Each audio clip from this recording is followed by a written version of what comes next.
봄바람이 살랑거리는 4월 오후, 박정수는 마당에 심은 배추를 보며 만족스러운 미소를 지었다. 70년 평생을 이 땅에서 살아온 그였다.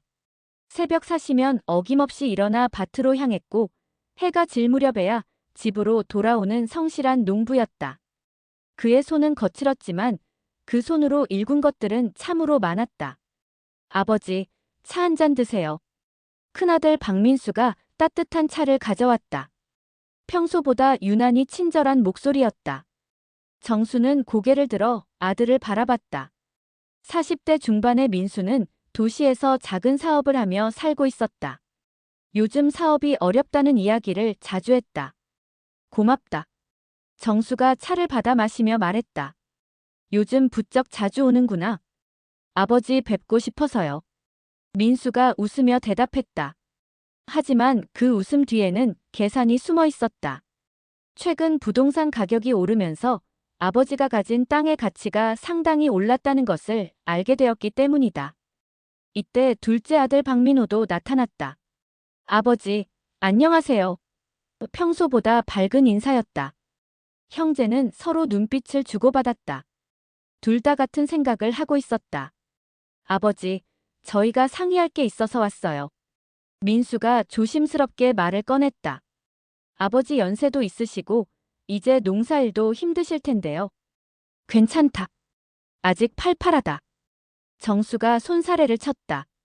그래도 아버지, 만약을 위해서 미리 준비를 해두시는 게 좋을 것 같아요. 민호가 거들었다. 세금 문제도 있고 나중에 복잡해질 수 있거든요. 정수는 아들들의 의도를 모르는 바가 아니었다. 하지만 평생을 함께 살아온 자식들이니 믿고 싶었다. 너희들이 알아서 하겠다는 거냐? 네, 아버지. 저희가 모든 걸 책임질게요. 민수가 다정하게 말했다. 아버지는 편히 쉬세요. 그날부터 아들들의 방문이 잦아졌다. 명절도 아닌데 며느리들까지 함께 와서 정수를 극진히 모셨다. 큰 며느리는 정수가 좋아하는 갈비찜을 해왔고 작은 며느리는 정성스럽게 빨래를 해주었다. 아버지, 정말 고생 많이 하셨어요. 큰 며느리가 정수의 어깨를 주물러주며 말했다. 이제 저희가 효도할게요. 정수는 뭔가 어색함을 느꼈지만 자식들의 정성이 고마웠다. 평생 가족을 위해 고생만 했는데 이제야 자식들이 자신을 생각해주는 것 같았다. 아버지, 서류 준비가 다 됐어요. 어느 날 민수가 두꺼운 봉투를 가져왔다. 법무사님도 오셨으니까 오늘 정리하시죠. 정수는 서류들을 하나하나 살펴봤다. 어려운 법률 용어들이 가득했지만 요약하면 자신의 모든 재산을 아들들에게 증여하는 내용이었다. 밭 5만 평, 집과 대지, 그리고 평생 모은 예금까지. 아버지, 걱정 마세요. 저희가 모든 걸 책임질게요. 민호가 정수의 손을 잡았다. 아버지는 계속 이 집에서 편히 사시면 돼요. 정수는 잠시 망설였다. 뭔가 석연치 않은 기분이 들었지만 자식들을 믿기로 했다. 알겠다. 너희들이 알아서 하거라. 도장을 찍는 순간 정수의 70년 인생이 고스란히 담긴 모든 것이 아들들의 이름으로 바뀌었다. 아들들은 환한 미소를 지었다. 고생하셨습니다. 법무사가 인사하며 자리를 떴다. 아버지, 정말 감사해요. 민수가 정수를 안았다. 저희가 잘 모시겠습니다. 그날 밤 아들들은 집에서 술을 마셨다. 정수도 함께했지만 왠지 모르게 마음이 편치 않았다. 아들들의 웃음소리가 평소와 달라 보였다. 이제 정말 편해지셨겠어요, 아버지. 큰 며느리가 말했다. 하지만 그 말 속에서 정수는 미묘한 변화를 감지했다. 다음 날부터 변화가 시작되었다.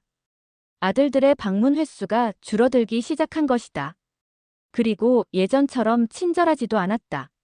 아버지, 요즘 농사일 어떠세요? 민수가 물었지만 예전처럼 관심 있어 하는 것 같지 않았다. 괜찮다. 너희들은 어떻게 지내냐? 정수가 물었다. 바빠요. 일이 많아서. 민수가 시계를 보며 대답했다. 아, 저 먼저 가봐야겠어요. 정수는 뭔가 이상함을 느꼈다. 하지만 자식들이 바쁜 것은 당연한 일이라고 생각하며 넘어갔다. 며칠 후 정수는 우연히 아들들이 나누는 대화를 엿듣게 되었다. 형, 이제 됐죠? 모든 게 우리 명의로 넘어왔으니까. 민호의 목소리였다. 그래.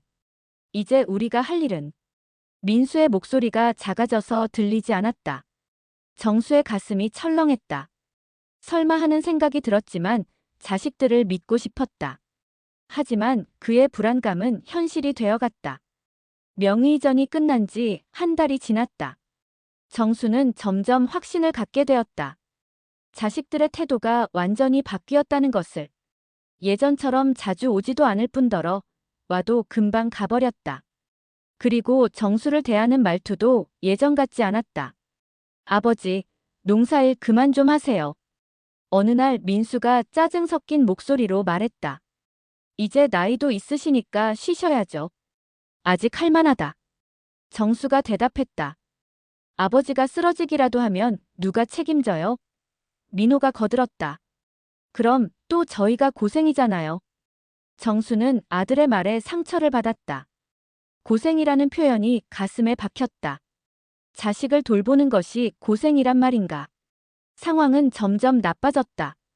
아들들은 정수가 집에서 음식을 해먹는 것조차 탐탁지 않아 했다. 아버지, 가스비가 너무 많이 나와요. 큰며느리가 불평했다. 이제 모든 게 저희 부담이라서요. 내가 가스비 줄게. 정수가 말했다. 그게 문제가 아니에요. 혼자 사시면서 관리가 안 되잖아요. 민수가 답답하다는 듯이 말했다. 그때부터 아들들은 본격적으로 정수를 집에서 내보내려 했다. 처음엔 요양원 이야기를 슬쩍 꺼냈다. 아버지, 요즘 요양원들이 정말 좋아졌어요. 민호가 말했다. 또래들도 많고 프로그램도 많고. 난 여기가 좋다. 정수가 단호하게 말했다. 아버지, 혼자 계시면 위험해요. 넘어지기라도 하면 어떡해요? 큰며느리가 걱정하는 척했다. 하지만 정수는 알고 있었다. 그들의 걱정은 진짜가 아니라는 것을. 집을 비워달라는 것이 진짜 속마음이라는 것을. 아버지 고집도 참세요. 민수가 한숨을 쉬었다. 드디어 아들들의 진짜 계획이 드러났다. 어느 날 저녁 형제가 함께 와서 정수에게 통보했다. 아버지, 저희가 결정했어요. 민수가 딱딱한 목소리로 말했다. 요양원으로 가셔야겠어요. 갑자기 왜? 정수가 당황했다. 갑자기가 아니에요.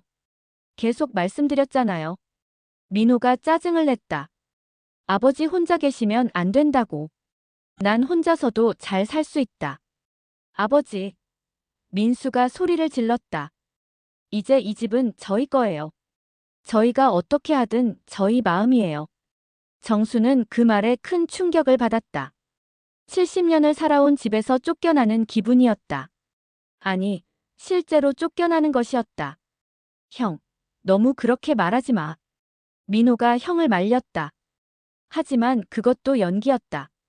아버지, 저희도 어려운 입장이에요. 사업도 힘들고 아이들 학비도 많이 들고. 그럼 집을 팔아야겠다는 거냐? 정수가 물었다. 그건 나중에 생각해 볼게요. 민수가 애매하게 대답했다. 하지만 정수는 알 수 있었다. 이미 결정된 일이라는 것을. 언제까지?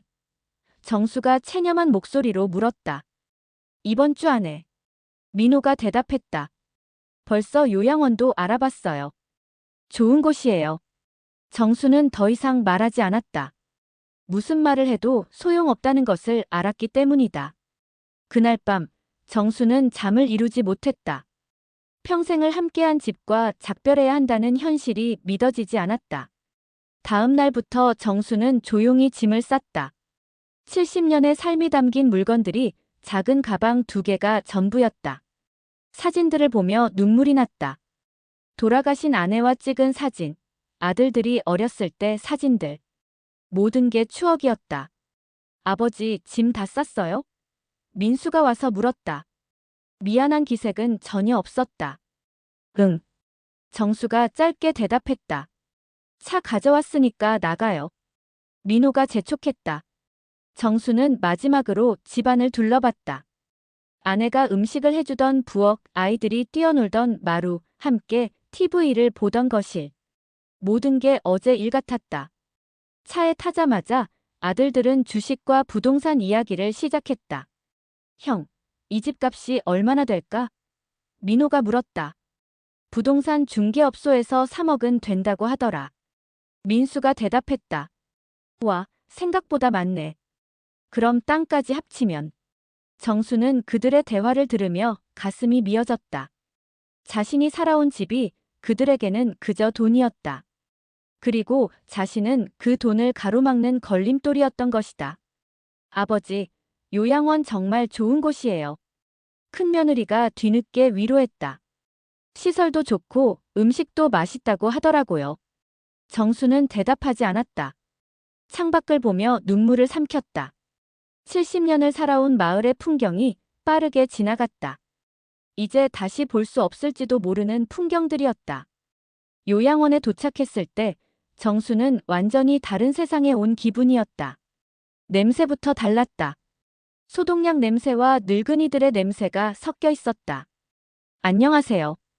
박정수 어르신이시죠? 간병인이 나와서 인사했다. 네, 그렇습니다. 민수가 대신 대답했다. 잘 부탁드려요. 간병인은 정수를 방으로 안내했다. 좁은 방에는 침대 하나와 작은 책상, 옷장이 전부였다. 창문으로는 주차장이 보였다. 아버지, 그럼 저희는 가볼게요. 민수가 서둘러 말했다. 벌써? 정수가 물었다. 할 일이 많아서요. 주말에 올게요. 민호가 대답했다. 하지만 정수는 알고 있었다. 그들이 주말에 오지 않을 것이라는 것을. 아들들이 떠나고 나자 정수는 홀로 방에 앉아 있었다. 70년 만에 처음으로 진짜 혼자가 된 기분이었다. 요양원에서의 첫 밤은 끔찍했다. 정수는 한 번도 이런 곳에서 잠을 자본 적이 없었다. 복도에서는 밤새 누군가의 신음소리가 들렸고 간병인들의 발소리가 끊이지 않았다. 무엇보다 낯선 냄새와 분위기가 정수를 압도했다. 새벽 5시가 되자 정수는 습관적으로 일어났다. 평생 이 시간이면 일어나서 밭으로 나갔기 때문이다. 하지만 갈 곳이 없었다. 창문으로 보이는 것은 아스팔트 주차장뿐이었다. 어르신, 일찍 일어나셨네요. 당직 간병인이 복도에서 정수를 발견했다. 아직 식사 시간이 아니에요. 그냥 습관이라서. 정수가 조용히 대답했다. 방에서 좀 더 쉬세요. 7시에 아침 식사예요. 정수는 방으로 돌아가 침대에 앉았다. 시간이 너무 느리게 갔다. 평생 바쁘게 살아온 그에게 이런 무료한 시간은 견디기 힘들었다. 드디어 아침 식사 시간이 되었다. 식당으로 내려가니 다른 노인들이 이미 와 있었다. 모두 조용히 앉아서 음식을 기다리고 있었다. 새로 오신 분이시네요. 옆자리에 앉은 노인이 말을 걸었다. 저는 김영철입니다. 박정수입니다. 정수가 인사했다. 여기 온 지 얼마나 되셨어요? 어제 왔습니다. 아, 그러시군요. 처음엔 적응이 힘들어요. 저도 그랬거든요. 영철이 이해하듯 고개를 끄덕였다. 얼마나 계셨는데요? 2년 됐어요. 자식들이 바쁘다고 해서. 영철의 목소리가 작아졌다. 정수는 그 말에서 자신의 처지를 보았다. 여기 있는 모든 노인들이 비슷한 사연을 가지고 있을 것이다. 식사가 나왔다. 병원식과 비슷한 담백한 음식이었다. 집에서 먹던 음식과는 완전히 달랐다. 정수는 입맛이 없었지만 억지로 먹었다. 음식이 별로죠? 영철이 속삭였다. 처음엔 다 그래요. 나중에 익숙해져요. 식사 후에는 할 일이 없었다. 다른 노인들은 TV 앞에 모여 앉아 있거나 화투를 치고 있었다. 정수는 그런 것들에 관심이 없었다. 어르신, 프로그램 참여 안 하세요? 사회복지사가 와서 물었다. 오늘은 노래 교실이 있어요. 괜찮습니다. 정수가 정중히 거절했다. 처음엔 다 그래요. 나중에 마음이 바뀌시면 언제든 오세요. 정수는 방으로 돌아가 창밖을 바라봤다. 주차장에 차들이 드나들고 있었다. 혹시 아들들이 올까 싶어 계속 지켜봤지만 그들의 차는 보이지 않았다. 점심시간이 되었다. 또 같은 자리에 앉아 비슷한 음식을 먹었다. 영철이 다시 말을 걸었다. 자식들 연락은 자주 와요? 아직 어제 온 지 얼마 안 돼서. 정수가 얼버무렸다. 저는 한 달에 한 번 정도 와요. 그것도 의무적으로. 영철이 씁쓸하게 웃었다. 처음에는 매주 온다고 했는데 말이에요. 정수는 가슴이 답답했다. 자신도 그렇게 될 것 같았기 때문이다. 오후에는 정말 할 일이 없었다. 정수는 복도를 걸어 다녔다. 다른 노인들을 보니 모두 비슷해 보였다. 무기력하고 외로워 보였다. 어르신, 산책하세요? 간병인이 물었다. 네. 뒤쪽에 작은 정원이 있어요. 거기서 산책하세요. 정원이라고 했지만 작은 화단이 전부였다. 정수는 그곳을 몇 바퀴 돌았다. 예전에 가꾸던 넓은 밭이 그리웠다. 저녁 식사 시간이 되었다. 또 같은 자리, 같은 음식이었다. 정수는 점점 이곳의 규칙적인 생활에 질려갔다. 어르신, 자식들 사진 있어요? 영철이 물었다. 정수는 지갑에서 오래된 가족 사진을 꺼냈다. 아들들이 어렸을 때 찍은 사진이었다. 아드님들이 잘생겼네요. 몇 명이에요? 둘입니다. 부럽네요. 저는 아들 하나뿐인데 그나마도 연락이 뜸해요. 정수는 사진을 보며 복잡한 마음이 들었다. 사진 속의 아이들은 천진난만했다. 언제부터 이렇게 변한 걸까? 밤이 되자 정수는 또 잠을 이루지 못했다. 집에서의 마지막 밤들이 생각났다. 아들들이 차갑게 대하던 모습, 자신을 짐처럼 여기던 모습들이 떠올랐다. 다음 날도 마찬가지였다. 같은 시간에 일어나고, 같은 음식을 먹고, 같은 사람들과 같은 이야기를 나누었다. 정수는 점점 무기력해져 갔다. 어르신, 면회객 오셨어요. 사흘째 되던 날, 간병인이 와서 말했다. 정수의 마음이 뛰었다. 아들들이 온 것일까? 하지만 면회실에 가보니 낯선 사람이었다. 안녕하세요. 저는 사회복지사 이미선입니다. 젊은 여자가 인사했다. 어르신 적응은 어떠세요? 그저 그렇습니다. 가족분들 연락은 자주 오시나요? 정수는 대답하기 곤란했다. 바쁜 것 같습니다. 그러시군요. 처음에는 다들 그래요. 시간이 지나면 자주 오실 거예요. 하지만 정수는 그럴 것 같지 않았다. 아들들의 표정을 떠올리면 더욱 그랬다. 일주일이 지났다. 아들들은 한 번도 오지 않았다. 전화도 없었다. 정수는 간병인에게 물어봤다. 자식들이 언제 오냐고 묻는 분들 많아요? 네, 처음에는 다 그래요. 나중에는 포기하게 되더라고요. 그 말이 정수의 가슴을 찔렀다. 자신도 포기해야 하는 건가? 간병인님, 전화 좀 써도 될까요? 정수가 물었다. 네, 복도에 공중전화 있어요. 정수는 민수에게 전화를 걸었다. 한참 후에 받았다. 아버지. 응. 요양원에서 전화하는데. 아, 네. 어떠세요? 적응은 되세요? 그런대로.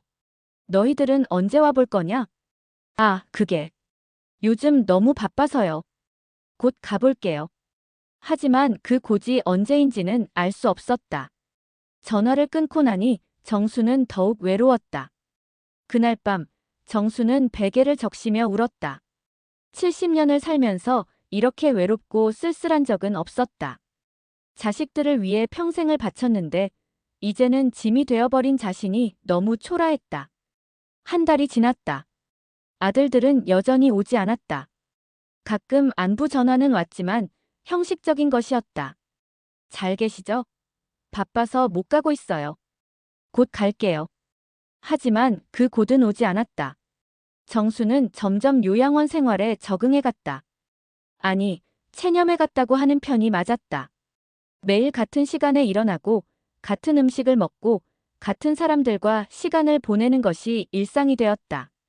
어르신, 오늘 날씨 좋은데 산책 안 하세요? 간병인 이영숙이 물었다. 괜찮습니다. 정수가 습관적으로 대답했다. 계속 방에만 계시면 안 좋아요. 조금이라도 움직이셔야 해요. 정수는 마지못해 일어났다. 복도를 걸으며 다른 방들을 보게 되었다. 어떤 방에서는 가족들이 면회를 와서 웃음소리가 들렸다. 어떤 방에서는 혼자 TV를 보는 노인이 보였다. 모두 자신과 비슷한 처지의 사람들이었다. 그날 오후, 뜻밖의 손님이 왔다. 정수의 옛 친구 최덕수였다. 같은 마을에서 평생을 함께 살아온 친구였다. 정수야, 여기 있었구나. 덕수가 반가워했다. 덕수 형님, 어떻게 여기를? 마을 사람들이 말하더라. 요양원에 들어갔다고. 그런데 왜 말도 안 했어? 정수는 부끄러웠다. 친구에게 이런 신세가 된 것을 알리고 싶지 않았기 때문이다. 그냥 자식들이 좋다고 해서. 아들들이 잘 와. 덕수가 물었다. 정수는 대답할 수 없었다. 덕수는 정수의 표정을 보고 모든 것을 이해했다. 그런 거구나. 덕수가 한숨을 쉬었다. 요즘 젊은 애들이 다 그래. 부모 모시는 걸 짐으로 생각해. 내가 잘못 키운 것 같아. 정수가 속마음을 털어놓았다. 무슨 소리야? 너만큼 자식들한테 잘해준 사람이 어디 있어. 다들 기억해. 내가 얼마나 고생했는지. 덕수의 말에 정수는 눈물이 났다. 정말 그랬다. 평생을 자식들을 위해 살았다. 새벽부터 밤늦게까지 일했고 자신은 굶어도 아이들 밥은 먹였다. 아이들 교육비를 위해 빚을 내기도 했다. 민수가 대학 갈 때 기억나? 덕수가 말했다. 너 밭을 팔아서 등록금 마련했잖아. 그때가 그립다. 정수가 말했다. 아이들이 공부한다고 밤늦게까지 앉아있을 때 내가 야식 해다 주고 그랬는데 민호가 사업 시작할 때도 내가 도와줬잖아. 1,000만 원이나 빌려줬으면서. 정수는 모든 것을 기억했다. 자식들이 필요하다고 하면 무엇이든 해주었다. 그런데 이제는 그 자식들이 자신을 짐으로 여기고 있었다. 그때는 내가 돈이 되니까. 정수가 씁쓸하게 말했다. 이제는 돈 만드는 짐이 됐지. 그런 생각하지 마. 덕수가 정수의 어깨를 두드렸다. 너는 좋은 아버지였어. 덕수가 돌아간 후 정수는 깊은 생각에 빠졌다. 자신의 지난 인생을 되돌아봤다. 정말 자식들을 위해 모든 것을 바쳤다. 그런데 어디서 잘못된 걸까? 그날 밤 정수는 오래된 기억들을 떠올렸다. 민수가 초등학생이었을 때였다. 학교에서 돌아온 민수가 울고 있었다. 왜 우냐? 정수가 물었다. 아빠가 농사꾼이라고 친구들이 놀려요. 그때 정수는 가슴이 아팠다. 농사꾼이 뭐가 나빠? 농사꾼이 있어야 사람들이 밥을 먹지. 하지만 친구들은 다 아빠가 회사원이에요. 너는 아빠가 부끄럽냐? 민수는 대답하지 않았다. 하지만 그 침묵이 대답이었다. 그때부터 정수는 더 열심히 일했다. 자식들이 부끄러워하지 않을 만큼 돈을 벌어야 한다고 생각했다. 새벽 4시에 일어나서 밤 10시까지 일했다. 쉬는 날이 없었다. 민호가 중학생이 되었을 때였다. 체육복을 사달라고 했다. 이번 달에 체육복 사준 지 얼마 안 됐잖아. 아내가 말했다. 또 필요하다고 해요. 민호가 대답했다.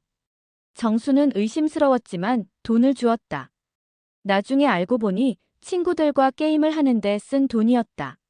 하지만 정수는 야단치지 않았다. 아이들이 다른 친구들보다 부족함을 느끼지 않았으면 했기 때문이다.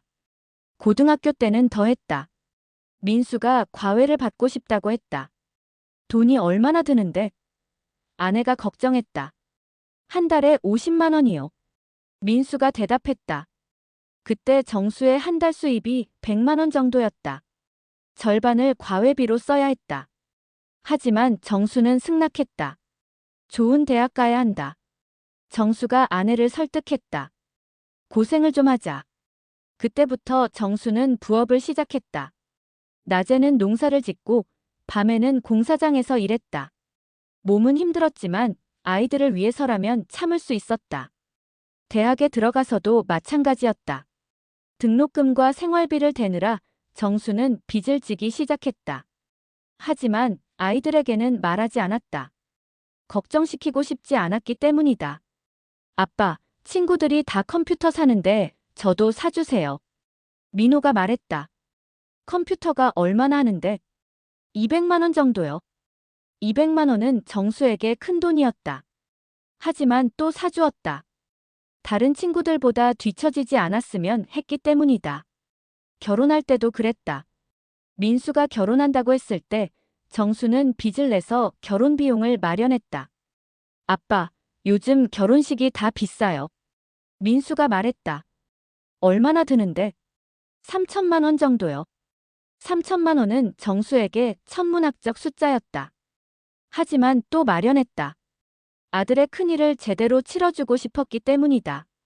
민호 결혼 때도 마찬가지였다. 또 빚을 내서 결혼 비용을 마련했다. 그때 정수의 빚은 이미 1억 원을 넘었다. 손자들이 태어나면서 지출은 더 늘어났다. 용돈을 달라고 하면 주었고 아이들 교육비가 필요하다고 하면 또 주었다. 정수는 자신을 위해서는 단 한 푼도 쓰지 않았다. 그런데 언제부터인가 아이들이 당연하게 여기기 시작했다. 정수가 도와주는 것을 권리로 생각하기 시작한 것이다. 아빠, 이번에 사업 확장하려고 하는데요. 민수가 말했다. 얼마나 필요하다. 5천만 원 정도요. 정수는 고민했다. 이미 빚이 너무 많았다. 하지만 아들의 사업이 잘 되기를 바라는 마음에 또 돈을 빌려주었다. 그때 정수는 몰랐다. 아이들이 자신을 ATM 기계로 보고 있다는 것을. 필요할 때만 찾는 기계로 보고 있다는 것을. 내가 뭘 잘못했을까? 정수는 요양원 침대에 누워 생각했다. 너무 많이 해줬나? 아니면 너무 적게 해줬나? 그런데 이제 와서 후회해봐야 소용없었다. 이미 모든 것이 끝났다. 아이들은 자신이 원하는 것을 다 얻었고 이제는 자신이 필요 없었다. 정수는 천장을 바라보며 한숨을 쉬었다. 70년 인생이 이렇게 끝나는 것일까? 자식들에게 버림받은 채로. 그때 복도에서 다른 노인의 울음소리가 들렸다. 아마 비슷한 처지의 사람일 것이다. 정수는 그 울음소리를 들으며 더욱 쓸쓸해졌다. 요양원에 온 지 6개월이 지났다. 정수의 건강은 눈에 띄게 나빠졌다. 식욕도 없고 잠도 잘 오지 않았다. 의사는 스트레스성 우울증이라고 진단했다. 어르신, 가족들과 자주 연락하시는 게 좋겠어요. 담당 의사가 말했다. 정신적인 지지가 필요해요. 하지만 아들들은 여전히 오지 않았다. 가끔 안부 전화를 할 뿐이었다. 아버지, 잘 계시죠? 요즘 너무 바빠서 못 가고 있어요. 언제 와볼 거냐? 정수가 물었다. 곧 갈게요. 조금만 기다려요. 하지만 그 곧은 오지 않았다. 정수는 점점 체념하고 있었다. 어느 날 정수는 우연히 아들들의 소식을 듣게 되었다. 같은 마을 출신인 간병인 김순자가 들려준 이야기였다. 어르신 아드님들, 요즘 잘 사시더라고요. 순자가 말했다. 큰아드님은 새 차 사시고 작은아드님은 아파트를 옮기셨다던데요. 정수는 가슴이 아팠다. 자신을 보러 올 시간은 없으면서 그런 일들을 하고 있었던 것이다. 해외여행도 가셨다던데요. 순자가 계속 말했다. 가족들이랑 일본으로 갔다고 하더라고요. 그 말에 정수는 더 이상 참을 수 없었다. 자신이 요양원에서 외롭게 지내는 동안 아들들은 여행을 다니고 있었던 것이다. 그날 밤 정수는 깊은 절망감에 빠졌다. 자신이 평생 모은 재산으로 아들들은 잘 살고 있지만 정작 자신은 버려진 채로 지내고 있었다. 내가 바보였다. 정수는 생각했다. 아이들을 너무 믿었다. 그때 정수는 중요한 사실을 떠올렸다. 아들들에게 모든 재산을 넘겨주었지만 숨겨둔 것이 있었다. 오래전에 아내와 함께 비상금으로 모아둔 돈이 있었다. 은행 계좌에 3천만 원 정도가 있었다. 그리고 명의 이전을 하지 않은 작은 땅도 있었다. 아이들이 모르는 게 있다. 정수는 생각했다. 이것만은 내 마음대로 할 수 있다. 다음 날 정수는 간병인에게 외출 허가를 받았다. 어르신, 어디 가세요? 간병인이 물었다. 은행에 볼 일이 있어서요. 혼자 가시기 힘들 텐데 가족분들과 함께 가시는 게 좋겠어요. 괜찮습니다. 가까운 곳이니까요. 정수는 오랜만에 요양원 밖으로 나갔다. 바깥 공기가 너무 좋았다. 6개월 만에 맞는 자유로운 공기였다. 은행에 가서 통장을 확인하니 3,200만 원이 있었다. 아들들이 모르는 돈이었다. 정수는 이 돈으로 무엇을 할지 생각했다. 집으로 돌아오는 길에 정수는 옛 친구 덕수를 만났다. 정수야, 나왔구나. 덕수가 반가워했다. 형님, 잠깐 이야기 좀 하자. 두 사람은 근처 공원에 앉았다. 정수는 덕수에게 모든 것을 털어놓았다. 아들들이 어떻게 자신을 대했는지, 지금 어떤 상황인지 모든 것을 말했다. 그런 일이 있었구나. 덕수가 안타까워했다. 형님, 내가 바보였지? 아니야. 너는 좋은 아버지였어. 잘못한 건 아이들이야. 이제 어떻게 해야 할까? 내 마음대로 해. 이제는 내가 내 인생을 살아야 해. 덕수의 말이 정수에게 큰 힘이 되었다. 그렇다. 이제는 자신의 인생을 살아야 했다. 요양원으로 돌아온 정수는 깊은 고민에 빠졌다. 남은 재산을 어떻게 할 것인가? 아들들에게 줄 것인가? 아니면 다른 방법이 있을까? 며칠 후 정수는 텔레비전에서 한 뉴스를 보게 되었다. 한 독거노인이 평생 모은 재산을 사회에 기부했다는 내용이었다. 평생 어려운 사람들을 위해 살았던 김할머니가 전 재산 2억 원을 사회복지시설에 기부했습니다. 김할머니는 돈보다 중요한 것이 있다고 말했습니다. 그 뉴스를 보며 정수는 깨달았다. 자신도 그렇게 할 수 있다는 것을. 자신의 재산을 정말 필요한 곳에 쓸 수 있다는 것을. 그날 밤 정수는 결심했다. 남은 재산을 모두 사회에 기부하기로 했다. 아들들에게는 주지 않기로 했다. 자신을 이렇게 대한 아들들에게 더 이상 줄 것은 없었다. 다음 날 정수는 공증사무소에 전화를 걸었다. 유언장을 작성하고 싶은데요. 네, 어떤 내용으로 작성하시겠어요? 제 재산을 사회에 기부하겠습니다. 며칠 후 공증인이 요양원으로 왔다. 정수는 차근차근 유언장을 작성했다.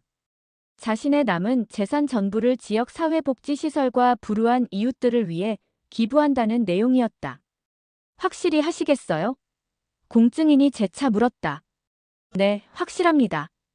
유언장을 작성하고 나니 정수는 마음이 한결 가벼워졌다. 더 이상 아들들에게 기대할 것도 없었고 원망할 것도 없었다. 이제는 정말 자유로웠다. 그날 밤 정수는 오랜만에 깊은 잠에 빠졌다. 평생 짊어지고 있던 무거운 짐을 내려놓은 기분이었다. 정수가 유언장을 작성한 지 한 달 후 그의 건강이 급격히 나빠졌다. 오랜 우울증과 스트레스로 인해 면역력이 떨어진 것이다. 폐렴까지 걸려 병원으로 옮겨졌다. 어르신, 상태가 좋지 않습니다. 담당 의사가 말했다. 가족들과 연락하시는 게 좋겠어요. 간병인이 민수에게 전화를 걸었다. 아드님, 아버님 상태가 안 좋으세요.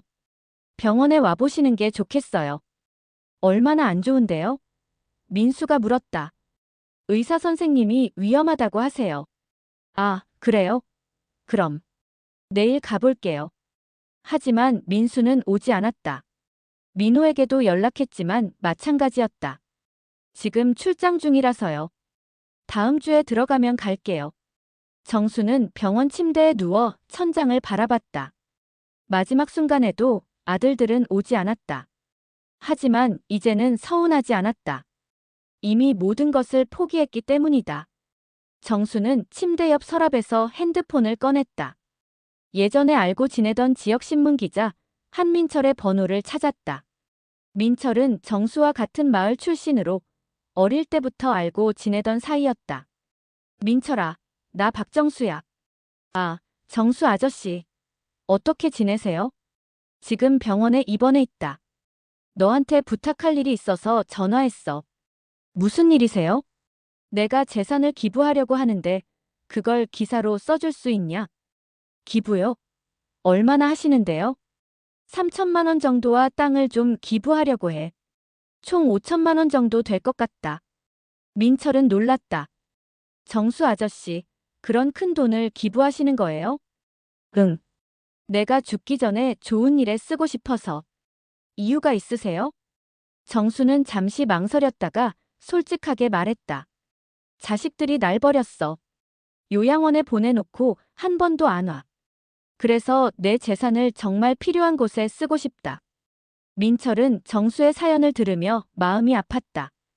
그리고 이것이 좋은 기사가 될 것이라고 생각했다. 기사로 써드릴게요. 언제 발표하실 거예요?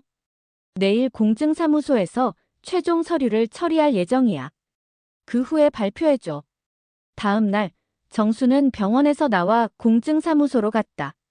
몸이 힘들었지만 꼭 해야 할 일이었다. 박정수님, 기부 서류 준비되었습니다. 공증인이 말했다. 어디에 기부되는 거죠? 말씀하신 대로 지역사회복지시설과 독거노인 지원센터, 그리고 어려운 이웃들을 위한 기금으로 사용됩니다. 정수는 최종 서류에 서명했다. 이제 정말 끝났다. 자신의 마지막 재산까지 모두 사회에 기부한 것이다. 그날 오후, 민철의 기사가 지역신문에 실렸다. 평생 농사꾼으로 살아온 박정수 75씨가 자신의 전 재산 5천만 원을 사회에 기부했다고 발표했다. 박 씨는 돈보다 중요한 것이 있다며 정말 필요한 곳에 쓰이기를 바란다고 말했다. 기사는 온라인으로도 퍼졌다. 댓글들이 쏟아졌다. 정말 훌륭하신 분이네요. 요즘 이런 분이 어디 있어요? 존경스럽습니다. 하지만 일부는 의문을 표했다. 자식들은 뭐 하나요? 가족들이 모르는 건 아니겠죠? 마을 사람들도 놀랐다. 정수가 그런 돈이 있는 줄 몰랐기 때문이다. 박정수 씨가 5천만 원을 기부했다니까. 어머, 그분이 그런 큰 돈이 있었나? 평생 검소하게 사시더니 그런 돈을 모아두셨나 보네. 그런데 아들들은 뭐 하나? 아버지가 요양원에 계신데. 마을 사람들은 점점 진실을 알게 되었다. 정수가 아들들에게 재산을 다 넘겨주었는데도 요양원에 보내졌다는 것을. 그리고 아들들이 한 번도 면회를 오지 않는다는 것을. 참 안타까운 일이네. 아들들이 어떻게 그럴 수 있어? 아버지가 평생 고생해서 모은 돈인데. 요양원에서도 소식이 퍼졌다. 정수 어르신이 5천만 원을 기부하셨다면서요? 다른 노인이 물었다. 네, 맞습니다. 간병인이 대답했다. 대단하시네요. 그런데 자식들은 뭐라고 하나요? 아직 연락이 안 온 것 같아요. 요양원 사람들은 정수를 새로운 눈으로 보기 시작했다. 평소에 조용했던 할아버지가 이런 큰일을 했다는 것이 놀라웠다. 정수 어르신, 정말 훌륭한 일 하셨어요. 원장이 와서 말했다. 별일 아닙니다. 정수가 겸손하게 대답했다. 아니에요. 요즘 같은 세상에 이런 일이 쉽지 않아요. 그날 저녁, 지역 방송국에서도 뉴스로 다뤘다. 평생 농사꾼으로 살아온 한 어르신이 전 재산을 사회에 기부해 화제가 되고 있습니다. 박정수 씨는 돈보다 중요한 것이 있다며 기부 이유를 밝혔습니다. 뉴스는 정수의 인터뷰도 보여줬다. 제가 평생 모은 돈이지만 저보다 더 필요한 사람들이 있을 거예요. 그분들께 조금이라도 도움이 되었으면 좋겠습니다. 인터뷰 속의 정수는 평온해 보였다. 오랜만에 진심으로 웃고 있었다. 그 뉴스를 본 사람들은 더욱 감동했다. SNS에서도 정수의 이야기가 퍼져나갔다. 정말 존경스럽다. 이런 분이 진짜 어른이다. 자식들이 부끄러워해야 한다.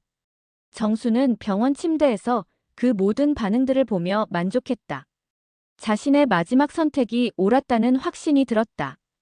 기부 소식이 알려진 지 하루 만에 민수의 전화가 왔다. 평소와는 완전히 다른 목소리였다. 아버지, 뭔 일이에요? 신문에 나온 게 진짜예요? 정수는 차분하게 대답했다. 응, 맞다.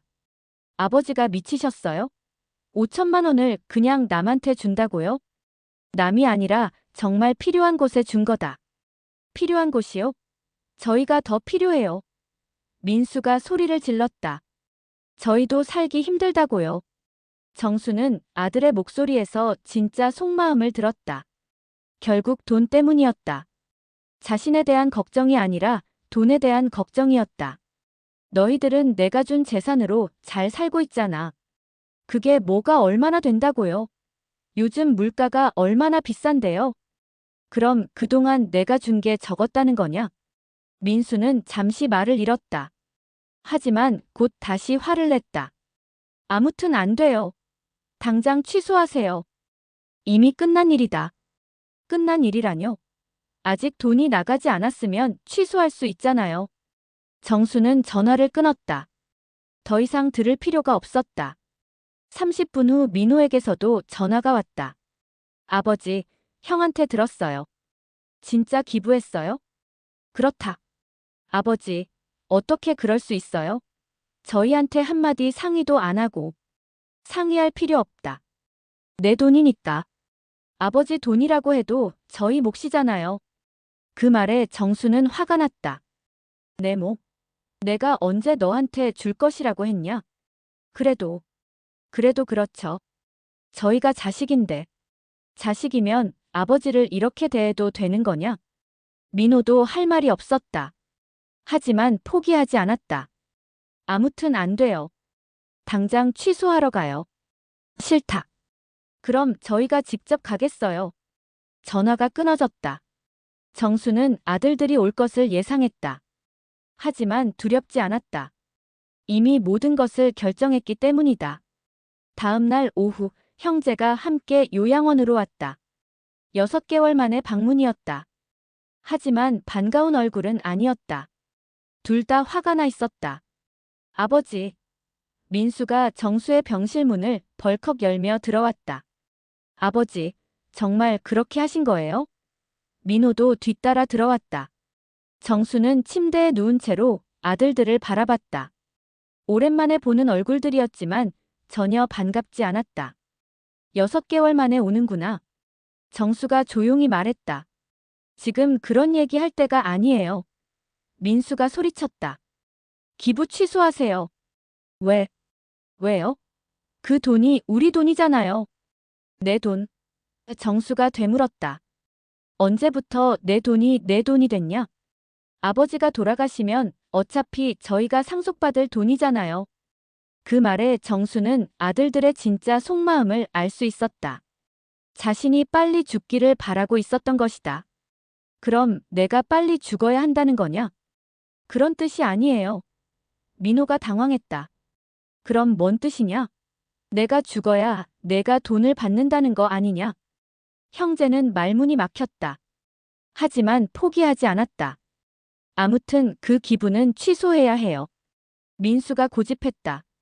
싫다. 아버지. 민수가 소리를 질렀다. 어떻게 자식들한테 상의도 안 하고 그런 일을 할 수 있어요? 상해. 정수가 냉소했다. 너희가 나를 요양원에 보낼 때 나한테 상의했냐? 그건 너희가 내 집을 팔 계획 세울 때 나한테 상의했냐? 아버지, 저희가 언제 집을 판다고 했어요? 안 팔 거냐? 정수가 물었다.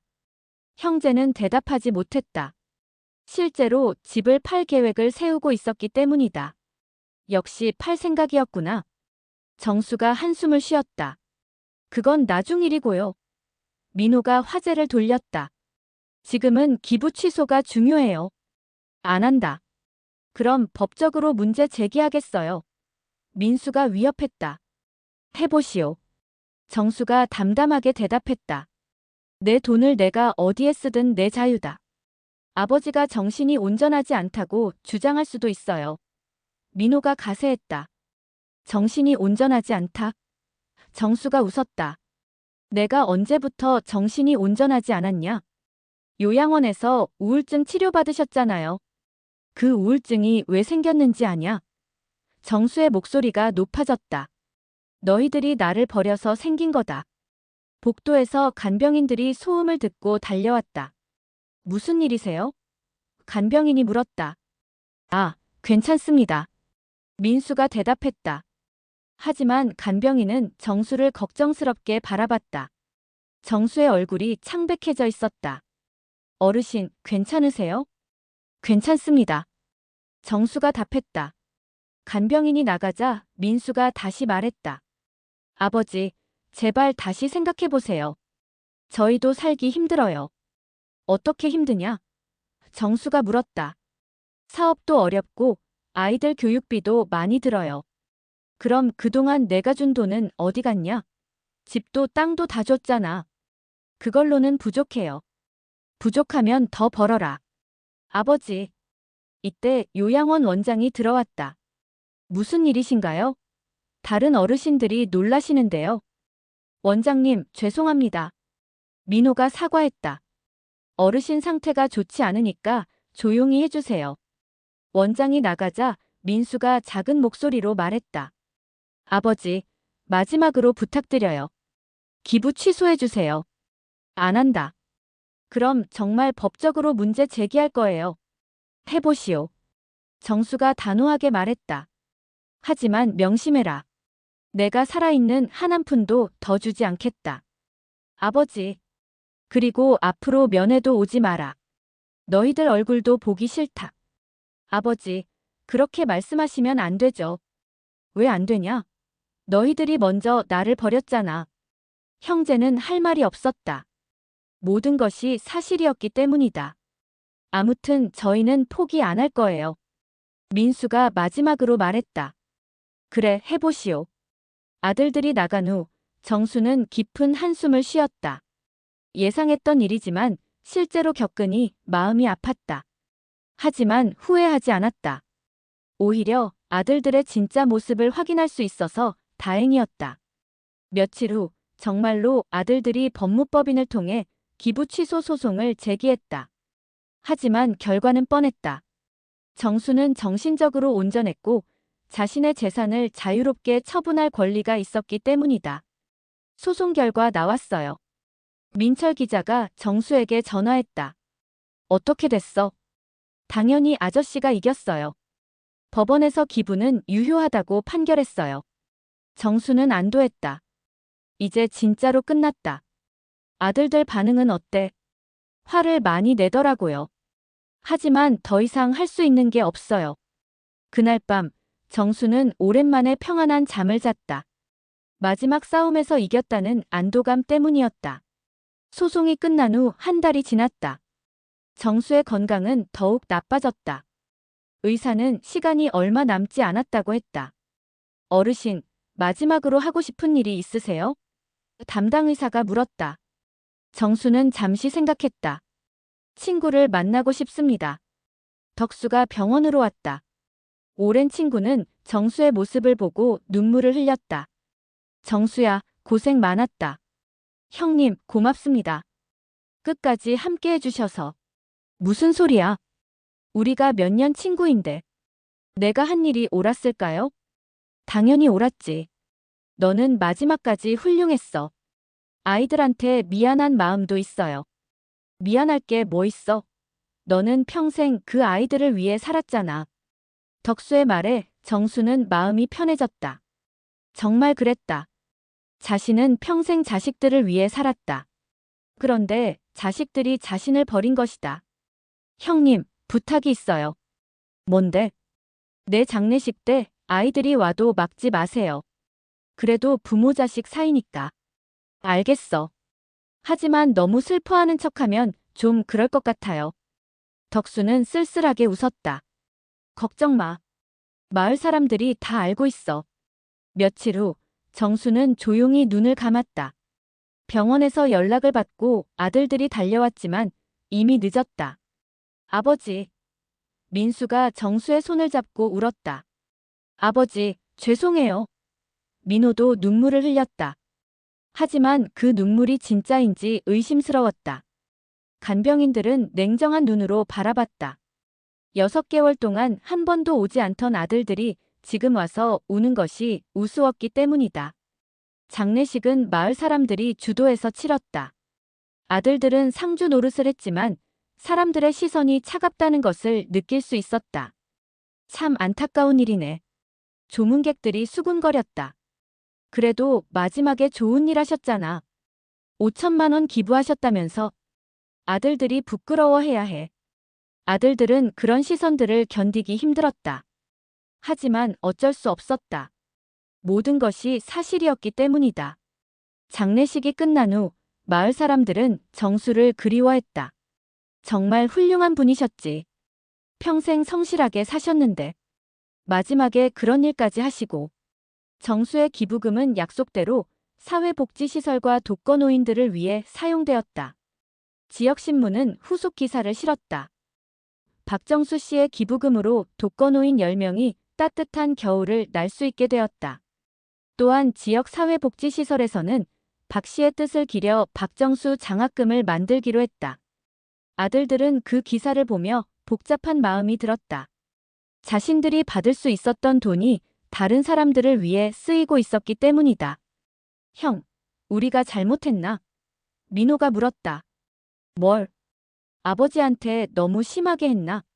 민수는 대답하지 않았다. 하지만 마음 한구석에서는 후회가 밀려왔다. 시간이 지나면서 아들들은 마을에서 살기 어려워졌다. 사람들의 시선이 차가웠기 때문이다. 저 사람들이 아버지를 요양원에 버린 사람들이야. 그러면서 재산은 다 받아갔대. 참 뻔뻔하네. 결국 아들들은 마을을 떠나기로 했다. 정수가 남긴 집과 땅을 팔아서 다른 곳으로 이사했다. 하지만 그들이 어디를 가든 양심의 가책은 따라다녔다. 특히 자신들의 아이들이 커가면서 더욱 그랬다. 할아버지는 어디 계세요? 손자가 물었다. 할아버지는 하늘나라에 가셨어. 민수가 대답했다. 왜요? 나이가 많으셔서. 할아버지랑 많이 놀았어요? 민수는 대답할 수 없었다. 아이와 할아버지가 함께 보낸 시간이 거의 없었기 때문이다. 몇 년이 지난 후 민수의 아들이 중학생이 되었을 때였다. 학교에서 가족에 대한 장문을 써오라고 했다. 아빠, 할아버지에 대해서 쓰고 싶은데 뭘 써야 해요? 민수는 당황했다. 아버지에 대해 좋은 이야기를 해줄 수 있는 것이 없었기 때문이다. 아니, 정확히는 자신이 아버지에게 한 일들 때문에 부끄러웠다. 할아버지는 평생 농사를 지으셨어. 그래서요? 그리고 좋은 분이셨어. 하지만 아들은 더 구체적인 이야기를 원했다. 할아버지가 아빠한테 뭘 해주셨어요? 민수는 그때 깨달았다. 아버지가 자신에게 해준 모든 것들을. 대학 등록금, 결혼 비용, 사업 자금까지. 모든 것을 아버지가 해주었다는 것을. 그날 밤 민수는 아내에게 모든 것을 털어놓았다. 여보, 우리가 너무 잘못했어. 뭘? 아버지한테. 우리가 아버지를 너무 심하게 대했어. 아내도 마음 한구석에 죄책감이 있었다. 그때는 정신이 없었잖아. 아이들 키우느라, 생활하느라. 그래도 그렇지. 아버지를 요양원에 보내놓고 한 번도 안 가다니. 이제 와서 후회해도 늦었어. 민수는 그날 밤 잠을 이루지 못했다. 아버지의 마지막 모습이 계속 떠올랐다. 병원 침대에 누워있던 모습, 차갑게 돌아선 자신들을 바라보던 눈빛. 민호도 마찬가지였다. 시간이 지날수록 아버지에 대한 그리움과 죄책감이 커져갔다. 어느 날 형제는 아버지의 묘를 찾았다. 오랜만에 성묘였다. 아버지, 죄송해요. 민수가 무덤 앞에서 무릎을 꿇고 울었다. 아버지, 저희가 잘못했어요. 민호도 눈물을 흘렸다. 하지만 이미 늦었다. 정수는 세상에 없었다. 그날 이후 형제는 조금씩 변하기 시작했다. 자신들의 아이들에게는 할아버지 같은 일을 하지 않겠다고 다짐했다. 우리 아이들만큼은 제대로 키우자. 민수가 말했다. 응. 돈보다 중요한 게 있다는 걸 가르치자. 하지만 그들이 깨달은 것은 너무 늦었다. 정수는 이미 세상을 떠났고 그의 마지막 메시지는 사회에 기부한 재산을 통해 전해지고 있었다. 마을 사람들은 여전히 정수를 기억했다. 박정수 어르신 같은 분이 진짜 어른이지. 요즘 같은 세상에 그런 분이 어디 있어. 자식들한테 버림받았는데도 마지막에 좋은 일 하시고. 정수의 이야기는 지역을 넘어서 널리 알려졌다. 그리고 많은 사람들에게 교훈을 주었다. 돈보다 중요한 것은 사랑과 존중이었다. 정수는 마지막 순간까지 그것을 보여주었다. 자신을 버린 자식들에게 복수하는 대신 정말 필요한 곳에 자신의 마지막 재산을 기부함으로써 진정한 사랑이 무엇인지 보여준 것이다. 그의 죽음은 끝이 아니라 새로운 시작이었다. 그의 기부금으로 도움을 받은 사람들, 그의 이야기를 듣고 감동받은 사람들, 그리고 자신의 삶을 돌아보게 된 사람들에게 정수는 계속 살아있었다. 진정한 부는 돈이 아니라 사랑이었다. 진정한 성공은 재산을 모으는 것이 아니라 사람들의 마음에 남는 것이었다. 정수는 그것을 마지막 순간에 깨달았고 실천했다. 그래서 사람들은 그를 기억했다. 평생 농사꾼으로 살았지만 마지막에는 모든 사람의 스승이 된 박정수를, 돈보다 중요한 것이 있다는 것을 보여준 진정한 어른을. 돈은 언젠가 사라지지만 사랑과 존중은 영원히 남는다. 진정한 유산은 재산이 아니라 기억이다.